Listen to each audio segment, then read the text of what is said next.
The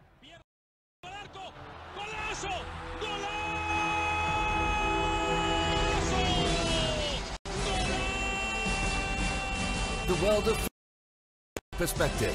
This is Soccer Today with Duane, Rollins and Kevin Laramee. Live on Sports Podcasting Network. Good day, good night, and welcome to Soccer Today. October 23rd, 2017.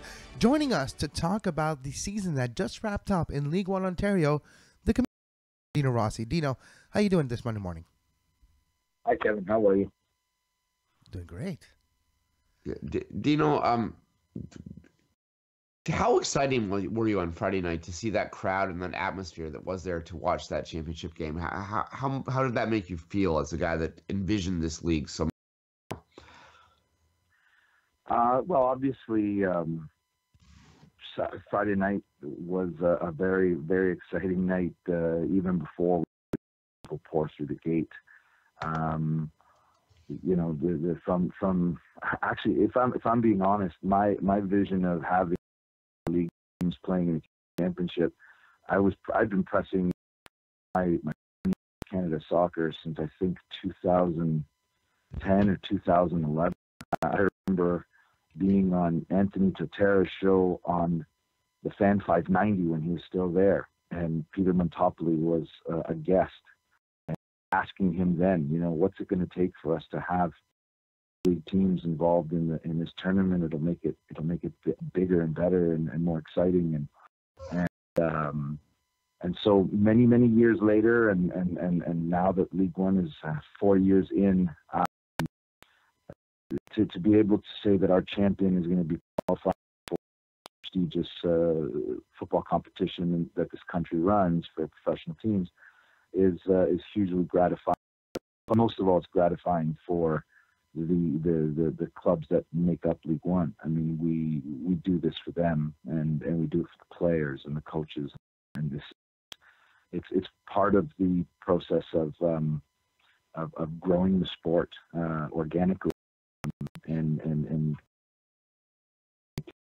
when you finish a season, you look forward to a couple of days of just not thinking about football. But my mind has been racing since Friday about all the things that we need to do to schedule a first class event next spring. Well, this is Oakville's second championship in 3 years, but you know, to Woodbridge, which is a great organization. I was a little bit sad that they weren't able to get the job done on Friday. I'm not going to lie. But tell us about that Oakville team. Tell people that have never seen them what they are and what they'll bring in a championship.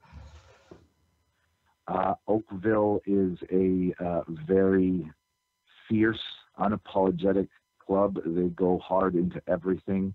They defend very, very well. They have a very solid keeper in Matt George, who was our keeper of the year for 2 years in a running. He actually was playing for Woodbridge the last few years and made the move in the off season to Oakville. There's a little bit of irony there, but in the midfield, they've got Taylor McNamara, who has been part of the Oakville Blue Devil organization back when it was the Toronto Lynx, and a lot of people don't realize that the Oakville Blue Devils is basically evolved from the Toronto Lynx organization and their leadership of the past decade and a half with Duncan Wilde and Billy McKenna and Brett Mosen and all those good people. They've had a fairly dynamic attack. They score a lot of goals, but they don't concede very many, so that explains why they've been top of the table for most of the year. Philippe Balella, who was our MVP in 2015 and a Golden Boot winner, he played in a bit more of a withdrawal for young strikers like Matt Santos, who potted a bunch of goals. And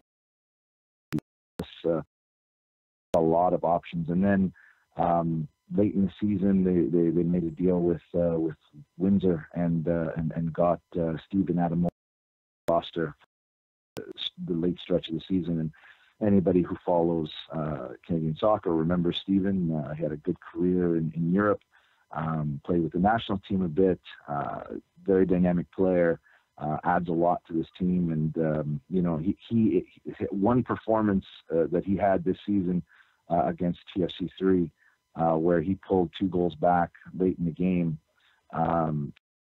to help get a draw for Oakville when they had been trailing 3-1 early in the match. That 1 point is the difference between them qualifying for the final and having to play a tiebreaker with Sigma FC. So he was a big addition. They've got a lot of quality. They are very quick on the counter. They can beat you down the middle. They can beat you from the wings. They're a tough team, and when I say tough, not just tough to beat, but they are tough. They're not afraid to mix it up, and they don't back down from it. So I don't think that when they're going to step in against an NASL or USL, that they're going to be afraid by any means. They're not going to be physically intimidated. They are, they're going to have to fight for everything. But I'm confident that they will. Dino, when you're looking at the 2017 season with hindsight now, what is the one aspect that makes you very proud? We talked about of this league over the last 4 years and how the GTA area now is literally Ontario League. What is the one aspect of the league, the growth, really proud in 2017? Oh, wow. One thing is going to be tough, Kevin, but what I'll say is the continuation of the path from League One to higher levels of the game for both our male and female athletes is something that is so satisfying. That it wasn't, we didn't have maybe just a generation one season where there were players moving on. This is annual. This is steady, and so it shows people that Ontario has outstanding talent, and by extension, Canada has outstanding talent. What has lacked has been the proper platforms, the proper stages for these players themselves, and to be recognized. And now, with the PLSQ in Quebec, our league here in Ontario, good things that are happening in other parts of the country. You have TSS and Highlanders and Calgary Foothills and a few other programs that are doing really good work. Players are being given a stage from which that they can show that we have great quality. I just need more opportunities. And with CPL not that far away, I think we're all going to see the numbers of players graduating from these lower leagues into contracts exploding. Now, if there's one disappointment for me, is that we don't have greater opportunities for our women. It's still a tough slog. USL is not a really easy stage for our players to advance to unless you're a member of the senior national team. And not everybody is prepared to make the move to Europe. But those who are making the success and doing well, and we're very proud of those young women, and we want to create more opportunities. But it would be great if we had more opportunities in North America for our top female players to be able to play the game at the professional level. I remember a few years ago you were on Two Solid Soccer podcast with Duane and I, and we were talking about the need for that semi-pro Division 3. I like better the distinction. That gap, that bridge to professional play, that bridge of opportunity to bloomers, student athletes, or other players basically having an opportunity that are outside of the quote-unquote elite system at a young age. Are you surprised by the amount of opportunity that players from League One Ontario did get at a professional level and the rise of Mobabuli, but other players that actually because of League One Ontario? Are you surprised that you were able to fill that need? I'm not surprised. Maybe, let's say, years ago, if I hadn't been exposed to many of the people that I've been exposed to over the years who had been arguing that this was lacking for a very, very long time, before I got in the scene and before I decided to work with some people to get this organized. The that this was the gap that existed. I mean, really, it's been the gap that's existed since the NSL in Ontario of the old days, stopped operating, and that was a great level. I mean, I was a kid. I remember games, and there was a great level of soccer, and it was a lot of good young Canadian players from the local area developing there. The old CSL died in '93. It left a massive hole in the structure, and we needed to do what we could to, TFC, Montreal, Vancouver, Ottawa, Edmonton. They're doing a great job at the full professional level, and I mean, I wish there were more Canadians playing doing their work, but there's a bigger pool that those 5 clubs could ever serve, that need to be given a stage, and it's not just in Ontario, it's in all over the country. There's talent everywhere in the country that is not being the opportunities that now players in Ontario and in Quebec do have. And I'm hopeful that what we've built here between ourselves and PLSQ can be replicated in other parts of the country. We would more than to see more long season Division III leagues across this country where players are playing 25 games a season in a properly periodized schedule where you're not compressing the games into 3 games in 6 days, kind of thing. Where actually, this is the kind of structure we need across the country, and I think that more and more players would. I'll basically, to answer your question, is this is not shocking, simply because it's been so desperately needed for so long that we just had to prove that we could make the league be viable and that these clubs could be viable operating these teams. Once we could get that down pat, the outcome of moving players onto the higher level wasn't really surprising to a lot of people who were keenly aware of how much quality there is in Canadian soccer. We talked about Oakville. We'd be remiss if we didn't talk about London as well, and the great work they've done on the women's side. Can you explain that team to our listeners, what they've done and why they're so successful at what they're doing? FC London is a fantastic organization, and top to bottom, be a force to be reckoned with over the next few years as they build out their academy as well, which has just received OPDL status here in Ontario. I expect they're going to continue to pump out great players who are going to continue to bring trophies to that city. You can't talk about FC London's women's program without talking about Jade Kovacevic, who is an outstanding athlete, but a person, great leader. She works so hard, and she puts that team on her back when it needs to, and then she sets the table for her teammates as well to help them be successful. They've got a lot of quality.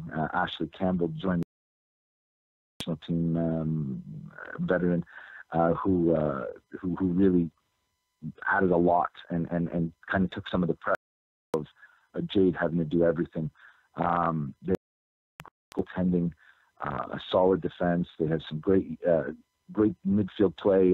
There's a player who the final game was her 10. She's in her early 30s. She's got a couple of kids, but she loves the game. She's a very, very good player, and it's great to see a more mature player being a big part of a championship team and providing guidance, leadership to all the young women that were on the team. They have a great up and coming star, Kayla Novak, who is 15 years old, and she didn't play a ton, but when she did, she looked like she fit in beautifully, and they just led by Mark, who is one of the top young coaches in the province. He's not only having success in League One, but he's also having success at Fanshawe College, and he's a great tactician. He was a really good player himself as well, not until not that long. So that's a great organization. They have great leadership, and Ian Campbell, their president, Dave DeBenedictis, their GM. They put on a great practice. It's fantastic at Cove Road in London. It's just fun and gratifying to have a group like FC London in our league. Fair enough. Long term right now, when you're looking at League One 4 years in, and I'm going to be honest, it's more successful than I thought it would be, and I was very bullish on the prospect when you were talking about 5 or 6 ago. So it is very, it's good to see. But long term, what's the plans long term? Do you think that the league will expand further into Ontario? Is there expansion thoughts in your mind? What is your long term thoughts about where League One Ontario is going? It's in the province. Ontario is huge. Obviously, as you know, there are countries in Europe that are very successful in this game that are far smaller than this province. Heck, Uruguay in more or less the GTA, and they're in the top 5-10 in the world. So, our size gives us opportunity to bring League One to all parts of the province. We've identified a few markets we'd like to be in the next few years, because we know that there's talent, there's history of the game in those communities. But I think we're going to be fairly conservative over a year or two. I think we have to be responsible in terms of not going too fast. Managing a business is very important, and ensure that we're not diluting the product. We're not getting for ourselves. The CPL is going to have an impact on us. We're sure of that, and we're not exactly sure what that's going to be right now. So we do want to take a bit of a approach before we make any bold moves in the future. But we're very satisfied with where we are. There are things that we would see improve in terms of overall the level of play across the season. There's a bit of a disparity between, let's say, our 8 or 10 and our bottom 6, and we'd like to see all boats rise a little bit and have more fierce competition week in, week out. We don't like to see games that get a little bit lopsided. We have challenges when it comes to our season lengths on the women's side, where we have a lot of players head off to university come the end of the summer, and that has a bit of an impact on our competition. But we're cognizant of it, and we wanted to play out on the women's side for a few years before we make any bold decisions. But there might be some changes made, slight changes to the schedule to reflect that reality that stares us in the face. We'd like to see more players coming to Ontario from other parts of the country, both on the men and women's side. We think that if other provinces, other regions are not going to establish leagues like League One, we'd like to see the best players from some of those regions come and play in the league, and we think that would be beneficial. We've had some preliminary conversations about how we could facilitate those types of things. So, all in all, it's important that we take a slow and steady approach. If there's one thing you can learn from a league like MLS, is that it's not to rush. It's best to take your time and really study every move you make. Making too many at the same time, difficult to figure out what changes you make really work and which ones aren't as successful. So we're going to take it step by step. I could see us expand a little in the 2018 season, and we're just going through that process right now. Our goal is to put more pins on the map in Ontario and see more parts of this province be part of and I think that's going to happen. And we want to grow our league because we know there's a lot of excellent talent out there that are not finding places in League One right now. So, but slowly, everything is slowly and surely we will get there, and we just have to be patient. Yesterday was a very emotional day for Canadian soccer as a whole, especially for Montreal Impact fans and for the national team with the retirement of Patrice Bernier. Dino, being in the game for so long and just being in the neighboring province, you had to have some dealing. What is your thought on Patrice Bernier, the player, the... Well, I'm very fortunate to have gotten to know Patrice a little bit over the years. He is a gentleman first and foremost, a great footballer. He is somebody that in the province of Quebec and across the country can look to as an idol, as a model. He's had a career that most can only dream of, and the way he was able to come home from, I guess it was about a decade in Europe, and come in his hometown and see that club rise as it has. It's been remarkable. It's been fantastic. I sent a note congratulating him on a fantastic career. In all my dealings with him, he's just been so humble and great to deal with. He's going to have a long career. Now that he's had up, I'm sure that he's going to be a good coach. The game, where he's going to go in the game, but whatever he does, that guy is going to be successful. He's just salt of the earth, and I'm happy for him. Great guys like himself and Julian, and Julian de Guzman, who was at our League One final on the weekend, both boots in the last 12 months. Wonderful guys. It's the end of an era for Canadian men's national team fans like myself, you guys, with Duane and Julian and Patrice, and Atiba eventually is going to be at the end of the road too. Just so lucky to have seen them. I wish they had the good fortune of having a little bit more success as a group and maybe making a World Cup, because I think that but they had a lot of success as professionals, and there's absolutely no shame in what they've been done. They did fantastic as footballers, and we can only hope that the next generation have as much success as they did. Dino Rossi, Commissioner of League One Ontario, thank you very much for your time today. Thank you, gentlemen. I appreciate it. Have a good off-season. You are listening to Soccer Today. Follow us on Twitter at SoccerTodaySPN and like our Facebook page, facebook.com/sports podcast. You can find the podcast version of all the shows on Apple Podcasts, Play Store, TuneIn Radio, iHeartRadio, and anywhere you get your podcast. And we're back on Soccer Today for the Canadian Review.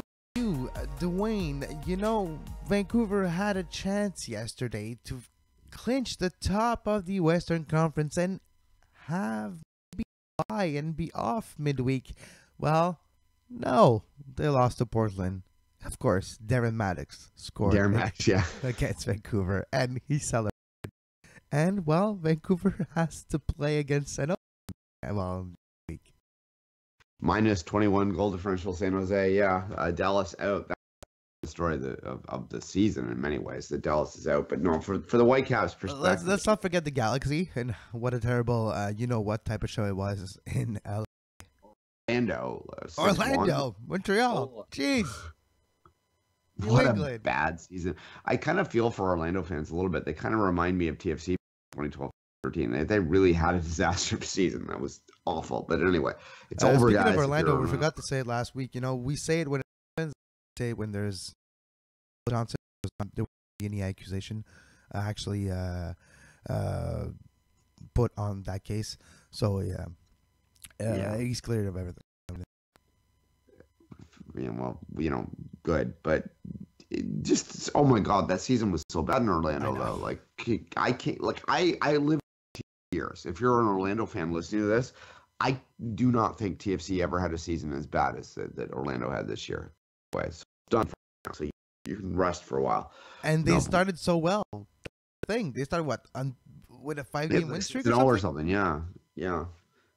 Crazy. You take those points off the board. It's truly a terrible year they had, and obviously that's without talking about the off the field stuff. But at any rate, I want to talk about Patrice. Did he actually score, Kevin? Did that actually happen? You know what we talked about last week? Well, a penalty was called. Of course, Patrice Bernier step up, stutter step, bottom right, just past Knighton, and Montreal ties it up. Patrice Bernier scores a goal in his last game of his career. It was quite something. And as soon as the penalty was called, Wade, like 20,000 people knew it has to be like, want a heel turn? Yeah, like, I don't know, somebody else trying to take it. Like, no, I'll take it. What? Get out of there. If Piatti stepped up, would they have booed? That's that's the thing. No. And just like 4 minutes earlier, there was an on-call of Piatti being tripped in the box, and that's what I can tell the vibe was, well, come on, let's call the penalty. It has to be Patrice. And imagine what if Patrice scores, and it happened, and it was even when he's so humble. I'm floored by his humility, and something maybe I need to apply to my daily life. Something else, Patrice Bernier, the philosopher, kind of. But when I looked at him yesterday, the few comments he made, Duane, he mentioned like, "Oh, the penalty. It's what people want. It's what people wanted. People talked about it. Not him. It doesn't come from him. It's people that talked about, oh, how fitting would it be for a penalty. Myself included. I talked about it last week. So it's us that were talking about it, that wanted it. It's not him, and he did it for us once again, and even like mentioned it. It's like, it's cool for you guys, what you wanted, and he's like, he wanted to win though. And the other thing, Duane, like, we wish. I hope Impact fans walked out after the penalty. They would have left happy at that point. He scored all right. Just stay, leave, and come back after the game. Just for the speech. The other thing that was like reminding me of how humble he is at the end of the game, it's like, yeah, the plan was maybe at the 88th minute, right? Because it's like 88 fitting. But it's like, no, I wanted to just sub earlier. It was like the 85th. Shamit Shom was going to be the guy who plays, and I didn't want to be the guy who make the guy just plays a few seconds, and him only to be remembered as the guy who came in for Patrice Bernier in his last game. Like, I wanted him to have the opportunity to play. Shamit Shom hasn't played. You deserve that 8 minutes. You want them. You deserve 90 if you want them. You deserve whatever you want. It's your night, your day, your game, your retirement party. You want to leave some space for Shamit Shom. How humble is Patrice? It's mind-boggling. He's a classy man. Anyone who dealt with him, even on a low level, understands instinctively how classy he is. He's really a gem in many ways, and we all wish him very well. In terms of the game itself, for the Impact, it's kind of fitting that they lost the way they lost. Yep. In many ways, yeah. Just a bit of hope, but not meant to be. It reflected the season in a whole. I'm not going to lie to you, Kevin, and I watched the game with TFC supporters. They flipped the game on TSN from the TSN game, or from the TFC game, after TFC just broke the all-time points record, and instantly the Impact were scored on. And there were a lot of people in the pub. I'm not going to lie, that's the most perfect moment ever. TFC breaks a record, and they flip it over, and Montreal gets scored on. I didn't say that, a lot of people did. Yeah, that's fine. What is it about their character when the pain of others make them joy? But that's something for another day. We had a lot of dark years, dark. It's the darkest timeline. Anyway, yeah, The Whitecaps obviously makes had for an opportunity. those experiences makes for a dark humor usually too. Exactly. Anyway, I was very happy for Patrice. I thought that was a good thing that happened yesterday, and I'm not going to lie, I cheered when I saw it pop up on my phone. I see it because I was, But I that saw it goal pop by up. Kellen Rowe to seal the victory, and you're like, oh man, why do we have a wonder goal like in the 93rd minute? It's way good for F6, and yeah, it's that kind of season where you might be just 2 spots away from the playoff, but you're miles and miles away. If maybe like, is it the worst season ever in Montreal Impact's history? 8th, but feels more like 12, even though no 12. I have to say, it does feel like that. It does feel like a missed opportunity. Look at the roster. Technically, like last season, going into the season, everybody was predicting Montreal to be at least at play top 4 even. On paper, if everything goes according to plan, well, it didn't. Now it's done. The worst season in Montreal Impact history is 2011. There's no question in that. Well, yeah, but it's the pre-MLS era, though. Yeah, this probably is their worst MLS season for sure. They should have won the title in 2011, and instead they were terrible. Mid-season, recorded season in, players wanting to have like more guarantee if they were going to have a shot at the MLS the year coming after. A lot of them didn't. Actually, 2 that did. Really, it's a Kumara, and well, there's more than 2, but 2 that stayed throughout the year. Evan Bush and Asun Kumara. There was Sinisa Ibitbay, but he played in 2012 and eventually moved away. But those 2 originals with Patrice Bernier coming in, there are only 3 left from the original team in 2012. And Asun Kamara, it's actually very possible that neither of all 3 will be back next year. And I think that's where we should transition to Vancouver or Toronto is, look, Montreal going to have a big turnover for sure in the player pool. Yes, the Argentine 5 stay, with Romero proving that now he's healthy, he's playing pretty well, and was maybe a piece missing over the last 18 months. Piatti, of course, and whoever is around Piatti to make Piatti comfortable in Montreal will be back, but it's more Bernard Zamali. Hopefully, everything happens. He seems so angry right now. He's so angry at the refereeing, at the physical, and he always ends up being fouled very hard and tackled and hit in the face, and there's calls, and he gets really aggravated, basically. But there's going to be a turnover of players next year, even maybe of coaches. We'll see if all those rumors come to fruition. Today at 1 p.m. is the wrap-up of the season, by Joey Saputo and Adam Braz, and the to look forward to at 1 p.m. today. There you go. Quickly, final thought on the Impact for now. We'll do a wrap-up show on the Impact for sure. I'm going to focus a lot on the tomorrow. I'm going to get a guest here to preview their playoff game. But a quick thought on the Impact before we go to TFC to end the show. What do they need in your mind? What is the biggest priority in this offseason? Depth. How do you build depth? You need the need first, and then build depth off of it and actually create competition in the club, which could lead necessarily to the best environment and most environments. But you need to have players wanting to battle for spots, and you need to kind of get lucky not to get big injuries. And Montreal was not necessarily lucky this year in that aspect. But you need to build depth or acquire depth. It's kind of hard to build depth at such a young age of a club still, right? In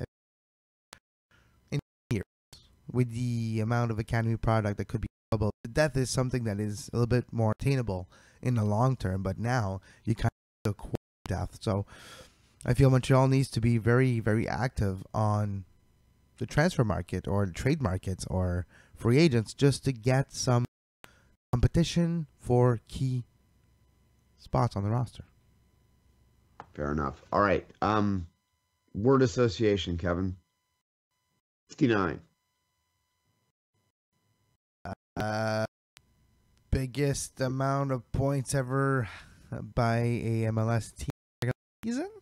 Yes, because that's the only meaning to that word. Absolutely, Yes. 100%. Well, I was trying to think about a quick-witted response, and well, you saw me fail. Yes. Exactly. I didn't set you up for that either, so there we go. But no, yeah, TFC, strange game. But look, I actually, over the last month, TFC had some moments that have made a lot of people in this city wonder a little bit about their ability to win the MLS Cup, which is obviously the goal at this point. And it's a realistic goal because this team is all time, for God's sakes. This is surreal. But I thought that yesterday's game was the best they've looked in about a month. Now, it was still 2-2, and Atlanta is terrifying in terms of a playoff matchup. I do still believe they are the only team that can take them out, which is a bit surreal, an expansion team. And it would be very TFC to, have their dream season ended by an expansion team in some way, but at any rate.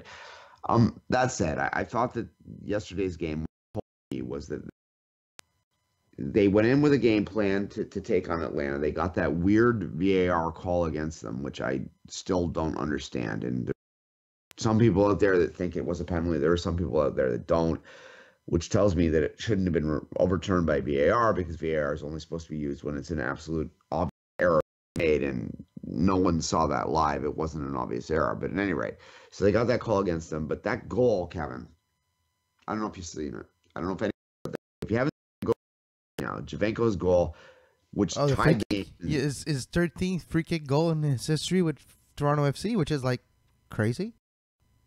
What's a record? We were talking actually last time. We were talking about this. It's like, how can Italy not call him up? Because it doesn't matter what level of the game you're playing at. Free kick or transferable, yeah. Situation. Yeah, it's not about the opposition. It's about what he does. Yeah. Yeah, exactly. That's going in the goal in any league anywhere in the world. And what a great goal to win. That was the goal that broke the points record, right? They were losing 2-1.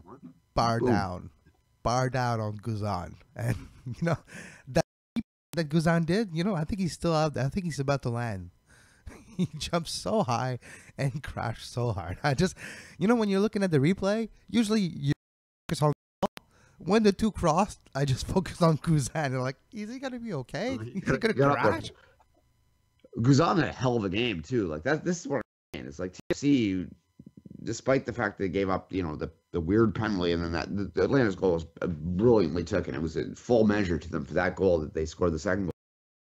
By and large, he does. TFC scores 5 goals. Like they played brilliantly. But you have to say it though too, Duane. The atmosphere, the game record was beaten by Atlanta once again, 71,000 plus at Mercedes-Benz Stadium. That's crazy. The atmosphere, like they're worthy of the game next year. It's going to be announced later today. Yeah, it's fun to watch a game in Atlanta just because of the crowd and the reaction of the team as well. The team is fun to watch. It was a hell of a game. Yeah, and Columbus versus Atlanta in the playoffs. That's going to be a very interesting matchup. Columbus is in good form, and obviously at home is very good. I think as a TFC, if I'm going to put my TFC supporter hat on right now, I'm cheering for Columbus in that game because I don't want to see Atlanta again. And if Atlanta wins that, New York loses their playoff, that will be the first round playoff series, Atlanta v Toronto, which is maybe kind of, they should have let Atlanta win so they didn't have to play them in the first round. They have to beat who's in front of you, right? Were you wearing something yellow yesterday? Was I? No, I was wearing blue, but right. Yeah. So I guess I was supporting Patrice. Okay, but yeah, that's good. Save the crew. Columbus Crew versus Atlanta. Atlanta versus. We'll talk about the playoff tomorrow. Let's just finish the show by saying, really, we're talking about how this game for the Montreal Impact was like a microcosm of their season. I think the game for Vancouver too, like, we can win though. We certainly have to play midweek. It was a microcosm of the Western Conference yesterday as well. Nothing made sense and everything made sense at the same time. Who knows? Hell's going to win the West? Seattle? Is that your favorite going in? It's just bizarre over there. No dominant team for sure. Anyway, yeah, the Whitecaps. Well, again, we'll talk a bit about the Whitecaps. We'll talk a lot about the Whitecaps tomorrow. That'll be the focus of the show. Playoffs coming up. Are you excited? I'm excited.